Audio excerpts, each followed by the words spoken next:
Hi everyone, this is Gargi Sharma, a tax faculty at SGC Virtuals, and today we are going to continue our lecture number 2 for basic concepts. Last class में हमने ये सीखा था कि how many types of taxes are there and why government need taxation. ठीक है, and validity क्या है, कॉन्स्टिट्यूशन में क्या प्रोविजंस है, क्या आर्टिकल में कौन सी चीज आती है, ये हमने सीखा था. तो how many types of taxes are there? There are two types of taxes. One is direct taxation and second is indirect taxation. हमने उसका डिफरेंस जाना था कि डायरेक्ट टैक्सेशन में क्या आता है, इनडायरेक्ट टैक्सेशन में क्या आता है. ठीक है, फिर नेक्स्ट हमने पढ़ा था कि why government need taxation, government को टैक्सेस की जरूरत ही क्यों है. तो उसके रीजंस हमने जाने थे कि गवर्नमेंट जो हमें बेसिक फैसिलिटीज प्रोवाइड कराती है, जो मल्टीपल गवर्नमेंट्स होती है या मल्टीपल जो लोकल अथॉरिटी या म्यूनिसिपल कॉर्पोरेशन, जो इन सबको जो फंड्स चाहिए होते हैं उसके लिए गवर्नमेंट इनको फंड्स प्रोवाइड कराती है. तो वो भी हमारे टैक्सेस के जरिए ही गवर्नमेंट इन्हें प्रोवाइड कराती है. ठीक है, और थर्ड लास्ट पॉइंट क्या था कि अगर गवर्नमेंट को किसी के रिलीफ पहुंचाने के लिए, किसी को कॉम्पनसेट करने के लिए, प्रोटेक्शन ऑफ लाइफ के लिए अगर गवर्नमेंट को कहीं पे कॉम्पनसेट करना है तो गवर्नमेंट उसके लिए भी टैक्सेशन का ही अमाउंट जो होता है, जो उनके पास आता है, वो यूटिलाइज करती है. ठीक है, और उसके बाद लास्ट टॉपिक हमने पढ़ा था कॉन्स्टिट्यूशनल वैलिडिटी. अगर गवर्नमेंट हमसे टैक्सेस कलेक्ट करती है तो कहीं ना कहीं तो गवर्नमेंट को कॉन्स्टिट्यूशन में पावर दी गई होगी ना. तो हमने दो आर्टिकल पढ़े थे, article number 265 and article number 246. ठीक है, आर्टिकल 265 बताता है कि नो टैक्स शैल बी लीवाइड और collected except the authority of law. अगर अथॉरिटी ऑफ लॉ ही नहीं होगी तो ना ही कोई हमसे टैक्स कलेक्ट कर पाएगा और ना ही लगा पाएगा. ठीक है, अथॉरिटी ऑफ लॉ में क्या आता है? Parliament, that is both houses of parliament and president assent. कोई भी जब एक्ट बनता है उससे पहले एक बिल पेश किया जाता है पार्लियामेंट में, उसके बाद फिर प्रेसिडेंट के अप्रूवल लगते हैं, लोकसभा राज्यसभा में से वो बिल पास होता है, उसके बाद प्रेसिडेंट के पास जाता है, प्रेसिडेंट अपने साइन करते हैं, उसके बाद वो फाइनली एक्ट बनता है. तो किसी भी एक्ट को बनने के लिए पहले बिल पेश किया जाता है. तो बिल जब सारे स्टेजेस से पास हो जाता है तब वो फाइनली एक्ट बनता है. ठीक है, ये पढ़ा था हमने 265 में. आर्टिकल 246 हमें क्या बताता है कि अलग अलग गवर्नमेंट के पास अलग अलग पावर्स है, और वो पावर्स कहाँ मेंशन है? आर्टिकल 246 के शेड्यूल 7 में एक लिस्ट है जिसमें 3 कैटेगरीज है, जिसमें हमें बताया गया है कि स्टेट गवर्नमेंट की कौन सी पावर्स है, सेंट्रल गवर्नमेंट की कौन सी पावर्स हैं, ये सब. ठीक है, तो फर्स्ट लिस्ट इज कौन सी है?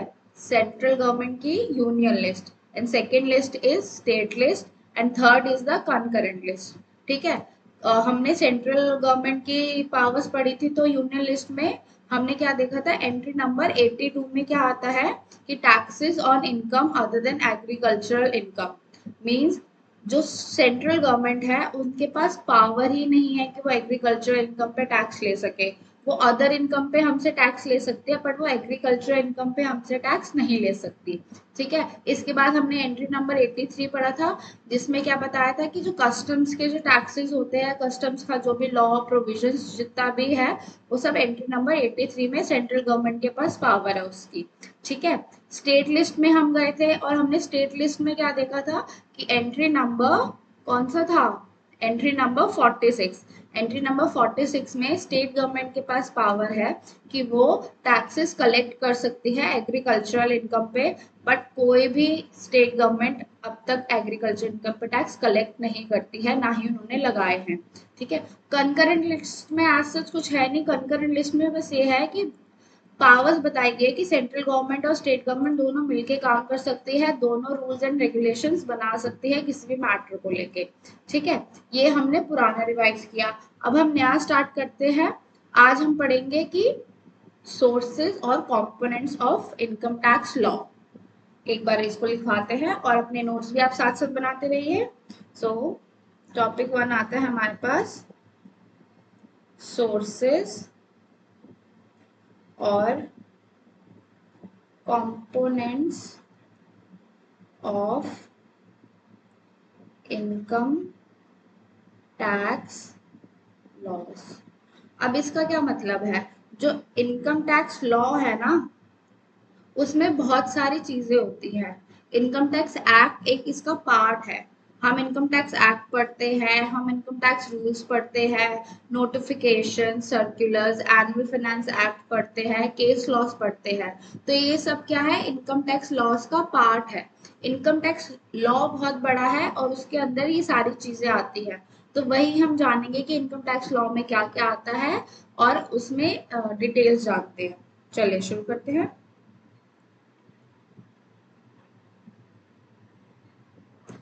ऐसे एक चार्ट बनाते हैं। तो फर्स्ट पॉइंट क्या होता है, हम फर्स्ट पॉइंट है हमारा इनकम टैक्स एक्ट 1961। ठीक है, तो फर्स्ट पॉइंट आता है जो सोर्सेस का इनकम टैक्स लॉ में, वो है इनकम टैक्स एक्ट 1961। क्या आप मुझे ये बता सकते हैं कि how many sections are there in income tax act? ये आप मुझे कमेंट करके बताइएगा। मैं आगे बढ़ती हूँ। इनकम टैक्स एक्ट होता क्या है या इसके अंदर है क्या, तो ये जानते हैं हम। It contains the main provisions.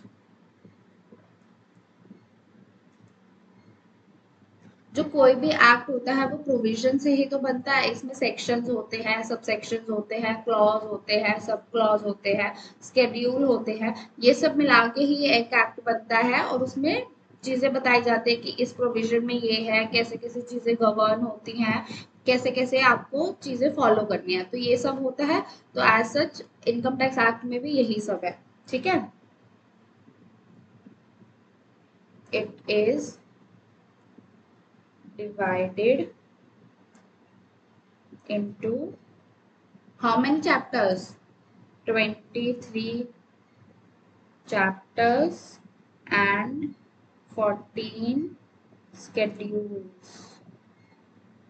ठीक है, ओके। तो आप भी साथ साथ नोट बनाते रहिएगा। हाँ, और आगे क्या आता है, जो 23 चैप्टर्स या 14 स्केड्यूल्स है, ये कैसे डिवाइडेड है, कैसे होता है ये, सेक्शन में,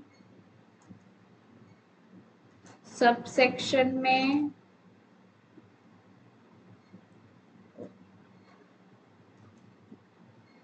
एक मिनट, क्लॉज में, सब क्लॉज में, है ना, ऐसे तो होता है, सब क्लॉज में। ठीक है, सब क्लॉजेस ऐसे ही बनता है कोई भी एक्ट। तो इनकम टैक्स एक्ट भी ऐसे ही बनता है। इनकम टैक्स एक्ट में क्या पढ़ते हैं, इसमें जो मेन प्रोविजंस होते हैं ना वो है। और ये पूरा एक्ट कैसे डिवाइडेड है, 23 चैप्टर्स में एंड 14 शेड्यूल्स में। Let me highlight it for you. ठीक है, इट कंटेन्स मेन प्रोविजंस। ठीक, अगला पढ़ते हैं हम। नेक्स्ट पॉइंट आता है हमारे पास सेकंड, इनकम टैक्स रूल्स 1962। अब आप एक बात पे ध्यान दीजिएगा कि इनकम टैक्स एक्ट में जो ईयर है वो तो 91 है, 1961 है, और जो इनकम टैक्स रूल है उसमें क्या है, 1962। अब ये दोनों में डिफरेंस क्यों है, ये आप मुझे बताइएगा होमवर्क में। ठीक है, कमेंट करके बताइएगा। दो होमवर्क दिया है मैंने आपको। पहला कि how many sections are there in income tax, and second is कि 1961 एक्ट का ईयर है एंड 1962 रूल्स का ईयर है, तो ये फर्क क्या है। ठीक है, हम पढ़ते हैं आगे। अब रूल्स में क्या आता है, रूल्स, एक minute, rules are for implementation or execution of the act। इसका क्या मतलब हुआ, जो एक्ट होता है ना वो मेन प्रोविजन बताता है। लाइक कि इनकम टैक्स एक्ट का एक प्रोविजन है कि आपको आईटीआर फाइल करनी है, ये तो हमें एक्ट ने बताया। बट कौन से रूल्स में फाइल, कौन से फॉर्म में फाइल करनी है, कब तक फाइल करनी है, ये कौन बताएगा हमें? इनकम टैक्स रूल्स बताएंगे, ठीक है। तो जो एक्ट होते हैं उसके प्रोविजंस कैसे इम्प्लीमेंट होंगे, कैसे एग्जीक्यूट होंगे, ये हमें रूल्स बताते हैं। ओके, आगे बढ़ते हैं। थर्ड क्या आता है? Annual finance act. Third is, एक मिनट, एनुअल फाइनेंस एक्ट। अब ये क्या है? Annual finance act. हर साल सरकार एक बजट लेके आती है जिसमें वो बजट बताती है और भी बहुत सारी चीजें बताती है कि लाइक जो आने वाले टाइम में, आने वाले साल में कहाँ कहाँ पे कौन कौन से एक्ट में कौन कौन से चेंजेस आएंगे। तो डायरेक्ट टैक्स में, इनडायरेक्ट टैक्स में, या जितने भी लॉज है उनमें जो भी चेंजेस आते हैं तो गवर्नमेंट फाइनेंस एक्ट के थ्रू बताती है। जो पार्लियामेंट है, लोकसभा एंड राज्यसभा में फाइनेंस बिल पास पेश किया जाता है। फिर जब वो दोनों हाउसेस से पास हो जाता है और प्रेसिडेंट के अप्रूवल मिल जाते हैं, प्रेसिडेंट के साइन हो जाते हैं, उसके बाद वो फाइनेंस एक्ट बन जाता है। ठीक है, जब फाइनेंस एक्ट बन गया तब उसके थ्रू इनकम टैक्स एक्ट में चेंजेस होते हैं। Income tax act direct direct change नहीं होता, ठीक है। बाकी जो भी फर्दर एक्ट्स होते हैं वो डायरेक्ट चेंज हो जाते हैं, पर जो इनकम टैक्स एक्ट होता है ना, वो फाइनेंस एक्ट के थ्रू रूट होके चेंज होता है। तो जो भी नए चेंजेस, अमेंडमेंट्स, जो भी चीजें होती है ना, वो फाइनेंस एक्ट के थ्रू ही इनकम टैक्स में रूट करे जाते हैं एज अमेंडमेंट्स। ठीक है, तो हर साल इनकम टैक्स एक्ट अमेंड होता है, हर साल चेंजेस आते हैं। इतना पुराना लॉ है, अब तक हम पढ़ते आ रहे हैं, अब तक इसका रेलेवेंस है। तो क्यों है? क्योंकि ये हर साल अपडेट और अमेंड और अपग्रेड होता रहता है, इस वजह से। ठीक है, और जिस साल इलेक्शन होते हैं ना, उस साल मतलब हर 5 साल में एक बार इलेक्शन होता है। तो जिस साल इलेक्शन होता है ना, उस साल 2 बजट आते हैं। तो मतलब 2 फाइनेंस एक्ट हुए। एक बजट आता है प्री इलेक्शन और एक बजट आता है पोस्ट इलेक्शन। प्री इलेक्शन वाला कौन सा हुआ? जो एग्जिस्टिंग सरकार होती है, एग्जिस्टिंग गवर्नमेंट होती है, वो लेकर आती है। कब तक के लिए? जब तक इलेक्शंस हैं या चल रहे हैं, ठीक है। और जो सेकंड बजट होता है वो न्यू सरकार लेके आती है। अब ये भी हो सकता है कि ओल्ड और न्यू सेम हो, तो उसमें तो कोई इशू है नहीं। पर जो न्यू सरकार आती है, न्यू गवर्नमेंट इलेक्ट होके आती है, वो सेकंड बजट लेकर आती है और वो फिर बाकी होल ऑफ द ईयर के लिए चलता है। ठीक है, तो अब जैसे 24 में हमारे इलेक्शंस हुए थे तो उस साल 2 बजट आए थे। ठीक है, 2019 में इलेक्शंस हुए थे तो उस साल भी 2 बजट आए थे। तो ये आपको ध्यान रखना है कि जिस साल इलेक्शंस होते हैं, मतलब हर 5 साल में एक बार इलेक्शन होते हैं, तो हर 5 साल में एक बार बजट आता है, जो कि 2 बार आता है। ठीक है, अब फाइनेंस एक्ट में क्या क्या आता है? फाइनेंस एक्ट में एक तो गवर्नमेंट बजट के थ्रू ये बताती है कि हमारे आने वाले साल में खर्चे कैसे कैसे होंगे, हम कहाँ पे अपने कौन कौन से स्कीम्स लेके आएंगे, हमारे एक्सपेंडिचर क्या है। और बजट में ये भी सरकार बताती है कि हमें आने वाले सालों में रेवेन्यू के सोर्सेज क्या क्या है। ये तो गवर्नमेंट अपना बजट बताती है। उसके बाद की वो डीटी में, आईटीटी में क्या क्या चेंजेस कर रही है, क्या क्या चीजें न्यू इम्प्लीमेंट कर रही है, क्या पुरानी चीजें हटा रही है, ये सब भी वो इंट्रोड्यूस करती है। ठीक है, और हर बार, हर साल जो बजट होता है वो 1 फेब को ही आता है और ये फिक्स है। ठीक है, इसमें लिखते हैं हम amends the income tax act 1961 every year on 1 Feb. ठीक है, नेक्स्ट क्या आता है हमारे पास? हमारे पास फोर्थ आता है, इसको हम एक बार लिख देते हैं। एक मिनट, हाँ, फोर्थ फोर्थ आता है नोटिफिकेशंस एंड सर्कुलर्स। ठीक है, अब इसका क्या मतलब हुआ? अब जैसे मैंने आपको ये बताया है कि हर साल बजट आता है, 1 फेब को आता है। ठीक है। बट बजट में कोई ऐसी चीज आ गई या कोई गवर्नमेंट को मिड ऑफ द ईयर में अगर कोई चेंजेस करने हैं, कोई जानकारी देनी है, इंफॉर्मेशन देनी है, तो वो सरकार कैसे बताएगी? अब आने वाले फाइनेंस बजट का या बिल का थोड़ा ना वो वेट करेंगे कि जब फाइनेंस एक्ट पास होगा तब जाके हम लोगों को चीजें बताएंगे। तो मिड ऑफ द ईयर में, अब जैसे कि हुआ कि इस साल फाइनेंस बजट आया बट उसमें कोई चीज ऐसी आ गई या कोई ऐसा लूपहोल आ गया जिसकी वजह से सरकार को बहुत नुकसान हो रहा है और लोग उसका बहुत फायदा उठा रहे हैं, तो गवर्नमेंट को उसको हटाना है। तो अब वो आने वाले फाइनेंस एक्ट का थोड़ा वेट करेंगे, तो उनको मिड ऑफ द ईयर में चेंजेस करने हैं ना। तो वो ऐसे चेंजेस कैसे करते हैं? नोटिफिकेशन या सर्कुलर के थ्रू करते हैं। ठीक है। नोटिफिकेशंस क्या होती है? नोटिफिकेशन जनरल पब्लिक के लिए होती है, बट जो सर्कुलर होते हैं ना, वो मैंडेटरी होते हैं डिपार्टमेंट के लिए। जो इनकम टैक्स डिपार्टमेंट में जो लोग काम करते हैं उनके लिए मैंडेटरी होते हैं। ठीक है। बट जो नोटिफिकेशंस होती है ना, वो जनरल पब्लिक के लिए होती है, ताकि उनको चीजें बताई जा सके और उनको अपडेट रखा जा सके। जैसे जनरली जो हमारी इंडिविजुअल्स की रिटर्न फाइलिंग की डेट होती है वो होती है 31 जुलाई होती है। बट इस साल गवर्नमेंट ने एक्सटेंशन देके 15 सितंबर कर दिया है। तो ये गवर्नमेंट ने हम लोगों को कैसे बताया है? नोटिफिकेशंस के जरिए। ठीक है। तो इसलिए नोटिफिकेशंस जो होती है वो जनरल पब्लिक को फॉलो करना मैंडेटरी होता है, बट जो सर्कुलर्स होते हैं ना, वो डिपार्टमेंट को फॉलो करना मैंडेटरी होता है। तो चलो मैं लिखवा देती हूँ इसके बारे में भी आपको। ठीक है। और ये इशू कौन करता है? ये दोनों चीजें ही ना सीबीडीटी इशू करती है। सीबीडीटी। ठीक है। चलिए इसमें लिखते हैं हम इशूड बाय सीबीडीटी। ठीक है। it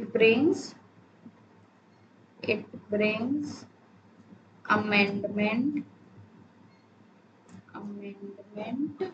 in rules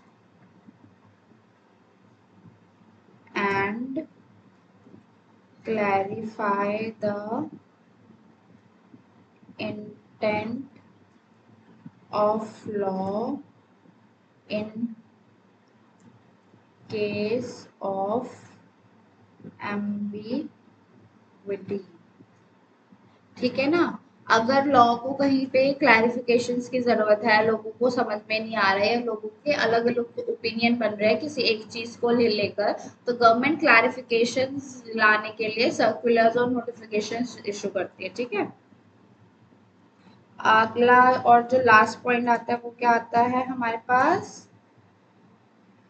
एक minute. This is this last आता है हमारे पास 5th case laws and judgments. इसका मतलब क्या हुआ? कोई भी जो डिस्प्यूट होता है, अगर वो केस एक मिनट, कोई भी जो डिस्प्यूट होता है लोगों के बीच में या डिपार्टमेंट और लोगों के बीच में, लोग उसके लिए केस फाइल करते हैं या डिपार्टमेंट केस करता है किसी भी इंसान पे। नेक्स्ट पॉइंट आता है केस लॉज एंड जजमेंट्स। इसमें क्या था कि अगर जैसे मुझे डिपार्टमेंट से कोई शिकायत है या डिपार्टमेंट ने मुझ पर पेनल्टी लगा दिया है और मुझे उससे इशू है, मेरे को नहीं लगता कि मुझ पर पेनल्टी लगनी चाहिए, तो मैं कहाँ जाऊंगी? कोर्ट में जाऊंगी, केस करूंगी, ट्रिब्यूनल्स में जाऊंगी, अपील फाइल करूंगी। ठीक है। तो ये जो लैंडमार्क जजमेंट्स होते हैं, जो ऑर्डर्स आते हैं कोर्ट के, ये भी हमें पढ़ने होते हैं केस लॉज के रूप में। तो इसमें क्या आता है? इसमें आता है डिस्प्यूट सेटल्ड बाय कोर्ट। और कोर्ट कितने लेवल पे होते हैं हमारे? हमने लास्ट क्लास में पढ़ा था supreme court. Supreme court is the top level. ठीक है। उसके बाद आता है उससे नीचे हाई कोर्ट, और हाई कोर्ट से नीचे आते हैं ट्रिब्यूनल्स। तो मतलब अगर मेरे को सबसे पहले कहीं पे केस फाइल करना है तो मैं पहले जाऊंगी ट्रिब्यूनल्स पे, फिर उसके बाद हाई कोर्ट पे, और उसके बाद सुप्रीम कोर्ट पे। और जो सुप्रीम कोर्ट का ऑर्डर होता है ना, उसे कहते हैं लॉ ऑफ लैंड, ठीक है। मीन्स ये पत्थर की लकीर हो गई है, ये पूरे इंडिया लेवल पे फॉलो होगी। और जो हाई कोर्ट्स होते हैं वो अपने जुरिस्डिक्शंस के हिसाब से उनके ऑर्डर्स फॉलो किए जाते हैं, जैसे Delhi high court, Allahabad high court. तो ये अलग अलग जुरिडिक्शनल एरियाज होते हैं, उन पे इनके अप्लाई होते हैं। अब ऐसा जरूरी नहीं है कि एक एरिया का हाई कोर्ट का ऑर्डर जो है वो दूसरे एरिया के हाई कोर्ट को फॉलो करना मैंडेटरी होगा, बट जो सुप्रीम कोर्ट का ऑर्डर होता है ना वो सबको फॉलो करना मैंडेटरी होता है, ठीक है। तो ये हुए हमारे, ये क्या हुए हमारे, हम क्या पढ़ रहे थे, सोर्सेज और components of income tax laws. तो इसमें 5 चीजें हमने पढ़ी। इनकम टैक्स एक्ट इसमें आता है 1961, इनकम टैक्स रूल्स 1962 इसका पार्ट है, एनुअल फाइनेंस एक्ट इसका पार्ट है, नोटिफिकेशंस एंड सर्कुलर्स इसका पार्ट है, and case laws and judgments इसका पार्ट है, ठीक है। तो ये पेपर में 4 मार्क्स के लिए पूछा जाता है, 4 मार्क्स के लिए, ठीक है। अब नेक्स्ट टॉपिक पे चलते हैं हम। नेक्स्ट टॉपिक क्या है हमारा, नेक्स्ट टॉपिक इज, अब हम पढ़ेंगे charging section. Income tax act का जो चार्जिंग सेक्शन है, जो हमें बताता है कि इनकम पे जो टैक्स है वो कैसे लगेगा, क्या प्रोसीजर होगा, क्या फॉलो करना है, ये सब, ठीक है। हर एक एक्ट का एक चार्जिंग सेक्शन होता है, और इनकम टैक्स एक्ट का जो चार्जिंग सेक्शन है वो सेक्शन 4 में डिफाइन है। तो let's go, section 4 charging section of income tax act 1961, ठीक है। बहुत लंबा नाम हो गया ये। चलिए, इसमें हम कुछ कुछ बातें पढ़ेंगे, और जब हम उस डेफिनेशन के सारे पार्ट पढ़ लेंगे तो ये डेफिनेशन हमें समझ में आ जाएगी। तो स्टार्ट करते हैं हम विद, क्या कहती है ये डेफिनेशन, या ये सेक्शन क्या कहता है, income tax shall be chargeable, income tax act कैसे चार्जेबल होना चाहिए, इन द असेसमेंट ईयर। धीरे धीरे करके हम समझेंगे हर एक वर्ड को, ठीक है। Assessment year, income tax shall be chargeable in the assessment year on the total income, ठीक है। टोटल, या फिर इसको कह लीजिए टोटल ही कह लेते हैं, इसको ज्यादा कंफ्यूजन नहीं करते। उसके बाद of a person earned during the previous year, ठीक है, at tax rates fixed by annual finance act, ठीक है। तो अब देखिए ये क्या कह रहा है सेक्शन, कि income tax act shall be chargeable in the assessment year, ठीक है। असेसमेंट ईयर का क्या मतलब है ये हम जानेंगे। On the total income of a person earned during the previous year, ठीक है, at the tax rates fixed by the annual finance act, ठीक है। अब अगर हम इन सब वर्ड्स को जान लेंगे तो हमें पता चल जाएगा कि ये डेफिनेशन क्या कहना चाह रही है। तो चलिए हम स्टार्ट करते हैं कि असेसमेंट ईयर का क्या मतलब है, ठीक है। असेसमेंट ईयर, यहाँ पे ऐसे लिखते हैं, असेसमेंट ईयर। असेसमेंट ईयर, जैसे इसका नाम ही है असेस करना, मींस असेसमेंट कर रहे हैं हम किसी चीज का। और इनकम टैक्स में किस चीज का असेसमेंट करेंगे हम, इनकम का। तो जिस ईयर में हम इनकम का असेसमेंट करते हैं उसे असेसमेंट ईयर कहा जाता है। हमने इस साल इनकम कमाई है, हम पूरे साल इनकम कमाते हैं, और हम अगले साल टैक्स भरते हैं इनकम टैक्स में।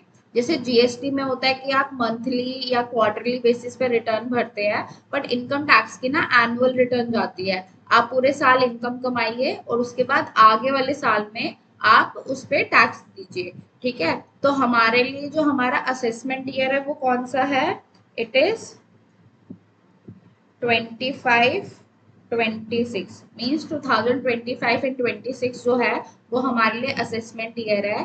तो असेसमेंट ईयर तो आने वाला आगे वाला साल होता है, तो फिर प्रीवियस ईयर कौन सा हुआ? 24-25। ठीक है, चलिए इसमें लिखते हैं एक बार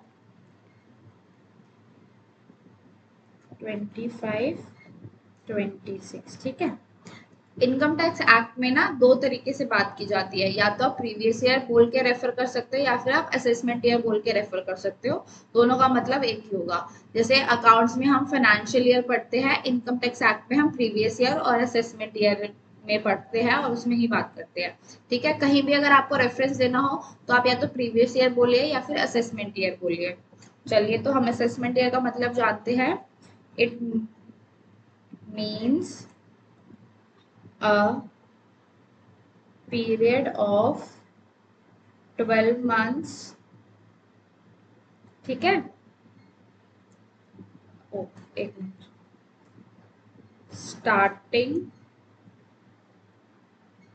फ्रॉम 1 अप्रैल।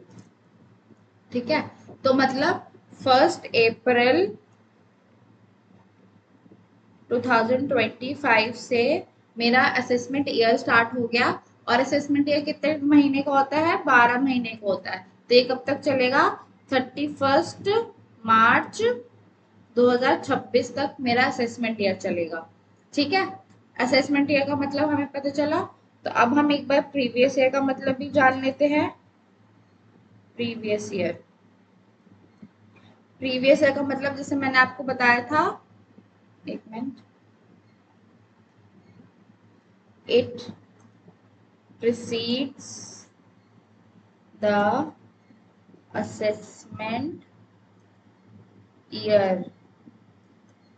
ठीक है, it precedes the assessment year का मतलब क्या कि ये असेसमेंट ईयर से पहले वाला ईयर होता है, उसको बोलते हैं हम previous year. It may or may not be of whole year. जरूरी नहीं है कि आपका जो प्रीवियस ईयर वो पूरे साल का ही हो। जिस टाइम से आपने इनकम कमानी स्टार्ट करी है, जिस मंथ से आपने इनकम कमानी स्टार्ट हुई ना, वहां से आपका प्रीवियस ईयर स्टार्ट हो जाएगा। ठीक है, एंड इट एंड्स ऑन 31 मार्च। मतलब जिस महीने से आपने इनकम कमानी शुरू करी, वहां से लेके 31 मार्च का जो पीरियड होगा आपका, वो आपका प्रीवियस ईयर कहलाएगा। ठीक है, आखिरी बात हम लिखते हैं, इट में इट में बी ऑफ 1 डे ऑल्सो। ऐसा हो सकता है कि आपने कोई बिजनेस स्टार्ट किया है या जो आपकी जॉब लगी है वो 31 मार्च को ही लगी हो, तो आपका फिर प्रीवियस ईयर कितने दिन का होगा? एक दिन का होगा। ठीक है, it starts from date of setup till 31 March. Job वालों के लिए तो इजी है कि जिस दिन से उन्हें जॉब लगी, जिस दिन से ऑफर लेटर में जो डेट ऑफ ज्वाइनिंग होती है वहां से उनका स्टार्ट हो जाएगा प्रीवियस ईयर और 31 मार्च तक चलेगा उनका। ठीक है, बट जो हमारा बिजनेस हम स्टार्ट करते हैं तो डेट ऑफ कमेंसमेंट क्या है, डेट ऑफ सेटअप क्या है, तो हमको किस पे फोकस करना है कि हमारा सेटअप हमने किस टाइम से स्टार्ट करा है। हमारा एक्चुअल बिजनेस कब से स्टार्ट हुआ है उस पर नहीं हमें ध्यान देना है, हमने सेटअप कब से अपना स्टार्ट करा है हमें उस दिन से ध्यान देना है, वहीं से हमारा प्रीवियस ईयर शुरू हो जाएगा। ठीक है, मैं आपको एक एग्जांपल देती हूँ। एग्जाम्पल 1। ठीक है, इसमें हम एक रेफरेंस देते हैं, mister x started his job, और स्टार्टेड की जगह लिख लीजिए आप ज्वाइंड हिज जॉब फ्रॉम 7 सितंबर 24। ठीक है, तो अब इसमें बताइए कि प्रीवियस ईयर कौन सा होगा और असेसमेंट ईयर कौन सा होगा। तो देखिए previous year will be, previous year क्या होगा, हमने क्या पढ़ा डेफिनेशन में, जब से स्टार्ट हुआ, सेटअप हुआ या फिर डेट ऑफ ज्वाइनिंग। ठीक है, जॉब के टाइम में तो डेट ऑफ ज्वाइनिंग होगा ना हमारा, तो वहां से लेके 31 मार्च तक हमारा प्रीवियस ईयर होता है। तो प्रीवियस ईयर कब से हुआ, 7 सितंबर 2024 से लेके 31 मार्च 25।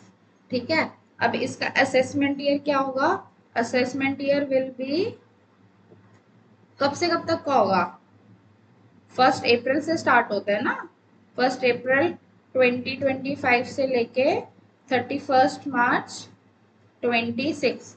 क्योंकि जो हमारा असेसमेंट ईयर होता है वो पूरे 12 महीने का होता है, पर जो हमारा प्रीवियस ईयर होता है ना वो छोटा भी हो सकता है। ठीक है, एक एग्जाम्पल मैं देती हूँ, ये लोग आप होमवर्क में करिएगा। Example 2, mister Ranbir started his business from 1 अक्टूबर 2025। ठीक है, नहीं एक मिनट रुकिए, एक मिनट 24। ठीक है, तो आपको बताना है प्रीवियस ईयर और असेसमेंट ईयर इसका क्या होगा। ठीक है।